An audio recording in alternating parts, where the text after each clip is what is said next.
Peace and love, everyone. It's your girl, Karina. Welcome back to the channel. Differences. Love is a drug, but it's heaven sent. If sex and lust staying up relevant, don't separate, mixing omnipotence. Fetishize me like your girl's in the pornography. A feeling so visceral, images are subconscious. Let's make it a ritual, make me a fantasy. So let's speak on the astrological references first. Looking at Atticus's name is signifying that he is a representation of Saturn. Christina gives Atticus the ring from her father. Atticus is considered the Saturn, all right? Saturn getting back its rings in astrology is the god or grandfather of time, okay? Tick tock, tick. Another one that I found is Diana, okay? And the reason that Diana is a reference to astrology, the original story, Diana is the son Horus, okay? So they changed Diana's gender from male to female for this. Horus, Horus, is the sun, Egyptian astrology specifically. Horus could also be seen etymology as hours. This is an image of the snake eating its tail.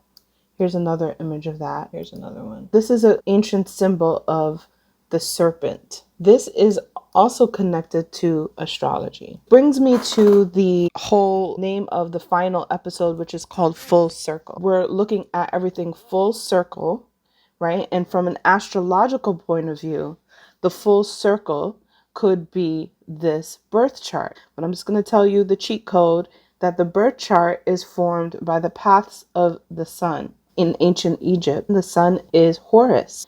So this is the connection of Diana being Horus. This is another symbol. Yes, it's also the 8 and the infinity sign. It is also related to Cancer and Capricorn. The snake eating its tail is this circle, this full circle of karma. This idea that we're always trapped into this cycle, okay? Now, astrologically, this cycle is the sun's path.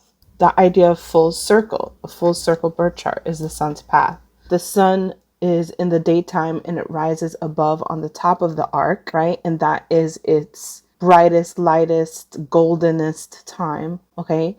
And then when the sun starts to set, and goes down into the darkness. It's the story of Ra, Horus, and Set. Remember that Horus is Diana, so she would be considered the next sun.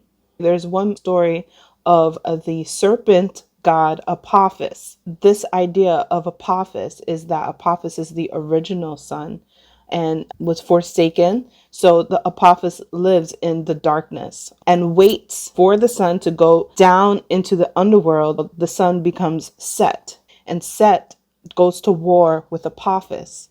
That is typically what happens every single time that cycle works out, that Set becomes the underworld sun and fights off Apophis, and then rises again, becomes Ra again in the morning. And that's the full circle of the sun's path, right? The serpent god. Does it ever win? Is there ever a moment in a story when Apophis actually wins and is not conquered by Set? Well, if that was the case, then you would not have light anymore. You would be stricken with darkness and you would be laid in the darkness. Apophis, right, was the ancient Egyptian deity who embodied chaos and was thus the opponent of light and ma'at, order and truth. So in ancient Egypt, the book of Apophis is a book containing rituals and spells to keep the serpent god Apophis at bay so that the sun could rise again, which means so that Christ, that Jesus could rise again. And I think that we are looking at the war between Set and Apophis. Atticus plays a very important role because in the finale Full Circle, he is the one that is sacrificed, right? So if Atticus is a black man and he is the Saturn, then who was the Saturn before him? The ring was owned by a white man. So a white man was the holder of the ring. The ring was owned by a white man before. So the white man is the Saturn who has passed on. And now the ring is passed from Christina to Atticus. So Atticus is now black Saturn. So you had a white Saturn, then you have a black Saturn. So this is a new mythology, a new or an old mythology. When you think about Lovecraft, this magic was stolen. Even the mythology in Lovecraft, this was written by this man who wrote this book, and this book belongs to him. But where did he get his inspiration from to write his books? Your mythology. It's a fictional story that has a different owner and is going back to its original owner. Now I want to talk about Ruby. Ruby is actually one of the birthstones of the astrology sign Cancer. And the whole thing about Cancer and the symbol of Cancer that I showed you in my breakdowns is that Cancer also is the symbol of the yin and the yang. Ruby being told that she is from Christina, and it's very possible that she might be like maybe in a vegetable state or like no, in an unconscious state. Maybe she's sleeping. So maybe that idea of Cancer, yin yang, balance energy is sleeping while chaos is taking over. So I think that Ruby being quickly taken out of the picture is the idea that balance and order has been taken. But another thing that I want to show you guys, and I actually felt this, that Ruby is a programming tool. Ruby is an interpreted high-level general purpose programming language. I was astounded. It was designed and developed in the mid-1990s by Yukihiro Matsumoto in Japan. Ruby, the character, being that she wanted to be white and to live in a white woman's life and thought that that was like the best thing for her. I think that that's a programming for Black women. So I think that that programming of Ruby's story could also be the idea of Black women losing the program. Matsumoto describes the design of Ruby as being like a simple Lisp language at its core with an object system like that of small talk. Okay, so that Lisp language, serpent, dragon, this Ruby programming is created by the confused state of the word, right, or the word of God being under a programming, but understanding that it is a programming that has now been in Lovecraft. So now we're going to go scene by scene, and it starts with the Cthulhu, because this concept of the mythology of the Cthulhu, I feel, is what is being presented as a new mythology in the new mythology. So even Lovecraft himself may have taken the idea of the Cthulhu and claimed it to be his. Things have been stolen, and that now it may be going home. It may be having a homecoming. Cancer sign is also the mother, is also the home. And I feel like that is deeply rooted in this message. This is a Lovecraft. This is a magic spell. So we've got the energy, we've got the intentions, and you are the body. So it's up to you now to see that magic exists so that you can decide if you want to take that drug or not. Okay. So moving here into this, I want to talk about Diana, because in Diana's name is also the word Indian. Okay. So when we look at Diana, we're also looking at Indian. Indian, this idea of Diana being cursed, right, by the double, could be speaking on various levels of where the curse is coming from, who is being cursed, right, or who is being spooked by the Topsy and the Bopsy, things like that. So this is an important thing because we're lifting a curse off of Diana, right? She has been cursed by who? By the ice pole, by the police, right? And where is the ice pole? Where is the ice pole? The ice pole is considered the North Pole. Okay, ice pole, the police. She was cursed by the ice pole, by the police. Here you see here that she's being held by Atticus, who ends up being the new ice pole. He ends up being the new ice pole, and we talk about that as he is representative of the North. And we'll get more into that. So we're trying to lift the spell off of the Indiana, inside of Diana. And you'll see here in this image with all three of them looking at the book, this book is showing you that magic exists. It's actually operating on its own at this point. Both Letty and Atticus are knocked out and they go into another realm. First, Letty's wearing red, which is operating of the ruby. And that makes me think of the red and the blood here on Diana as also maybe being that ruby programming. That could be it. But then Letty is also wearing pearls, and for the Cancer season, pearls is also a stone. So ruby and pearls are both stones for Cancer season, okay? And this is where she is getting the book again, but she's being told here, very important message. Do not cripple your son with your doubts. You must be strong. When we look at the book here, it has this triple-headed sign here. That is actually connected to Hindu gods of Shiva, okay? The three-headed gods. And three faces of Shiva, the creator, the protector, and the destroyer. The three faces of Shiva. So you have to take yourself backwards. You have to go from the magic that is today, which is from the Golden Dawn.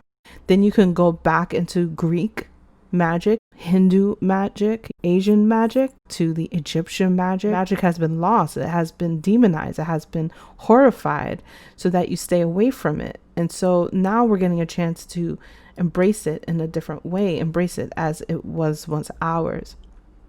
So this is why she says, do not cripple your son with your doubts. Letty is holding the next generation. Atticus is with his ancestor, and she shows the mark on her body, an ancient mark. Differences.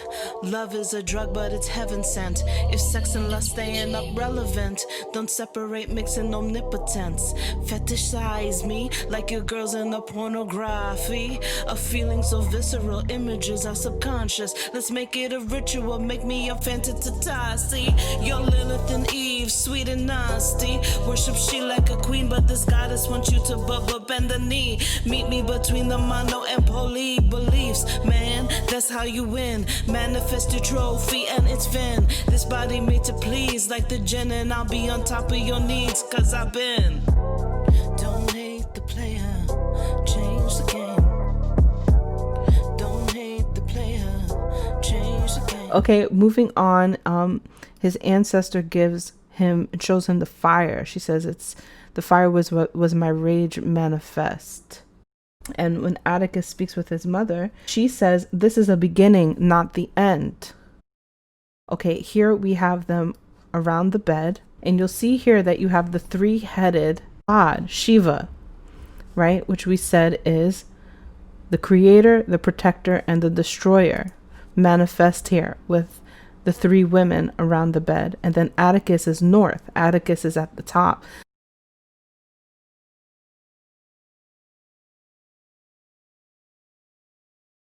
So it's also Shiva being the creator, protector, and destroyer of his mind. And this is how they heal everyone. Everyone is in the bed because everyone is sleeping. And the next generations that Diana represents is asleep.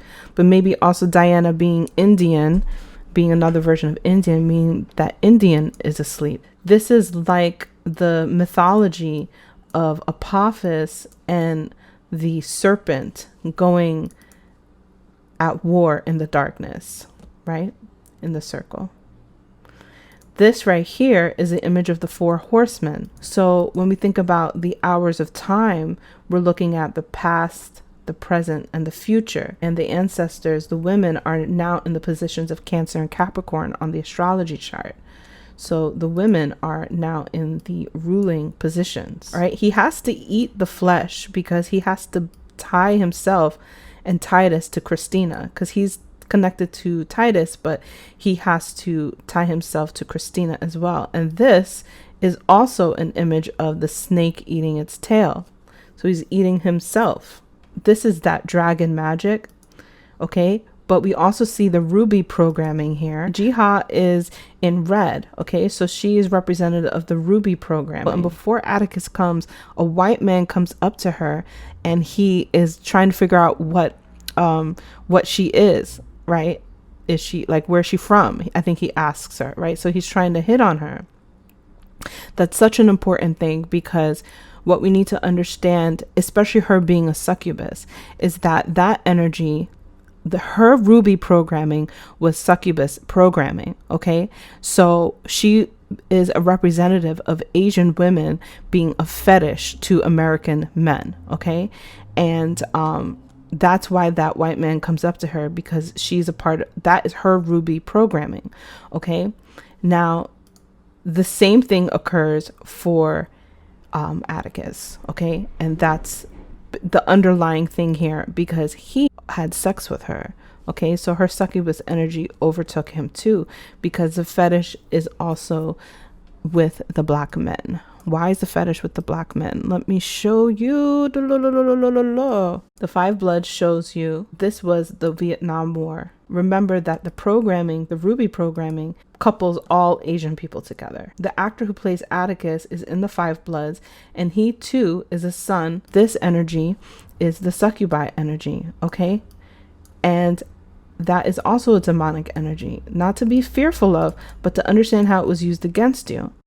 Diana in the car, and you'll see the two Cthulhus, the pale Cthulhu and the dark Cthulhu, right? So it's still the story of light and dark, white and black, right? Going against each other. The night winds. Okay, so chaos is on the side of Diana, right? Chaos is protecting Diana. All right, now we move into the finale scene, which I feel is probably, I've watched it over and over again, and you'll see here that Christina is standing on the clock. She's standing on the circle, right? The full circle. She is representative of Christ, right? Christina, Christ, the sun that moves in the full circle, that lights up the day golden and then goes into darkness to defeat Apophis.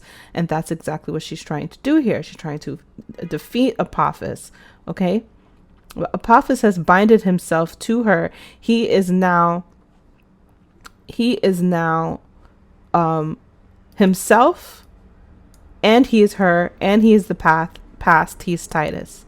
Okay, so he is her, he is Christ, and he is the past, and he is the future.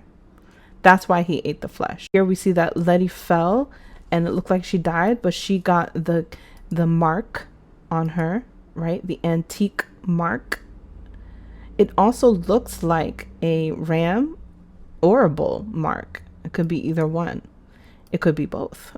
With the ram being the sons of Adam, being connected to the concepts of Genesis and Aries. And then the cattle being the concept of Taurus and the bull. And the Egyptians were considered the cattle of Ra, right? They were considered the stock of the sun, Ra. So she's protected by this symbol, this mark. Okay, so he sees her, and this is the Lovecraft, because he may have lost his power and his hope. But when Atticus sees her, this actually is a part of the magic, the love magic, that changes his course. It changes his curse. Okay, it changes his course and it changes his curse.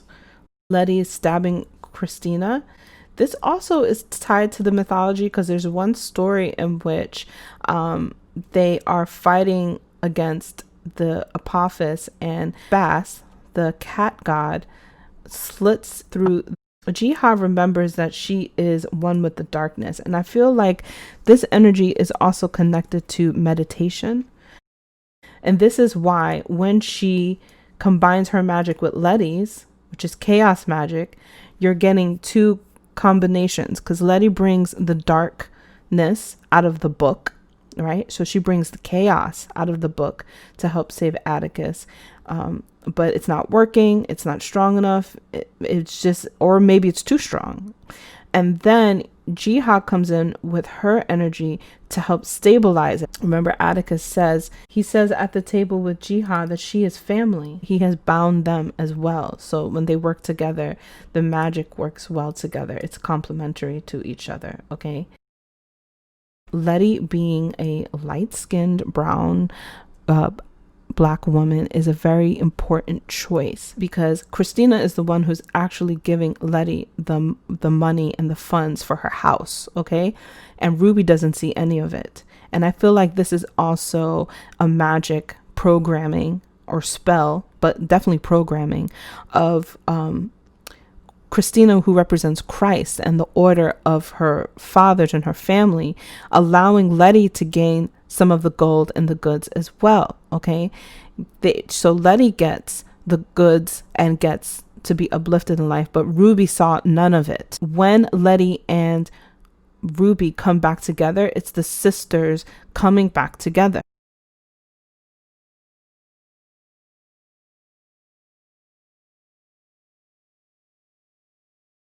Atticus is being pulled down off, and it very much so resembles the story of Jesus being taken off of the cross after dying, right? And we see the remorse here. We see the remorse happening here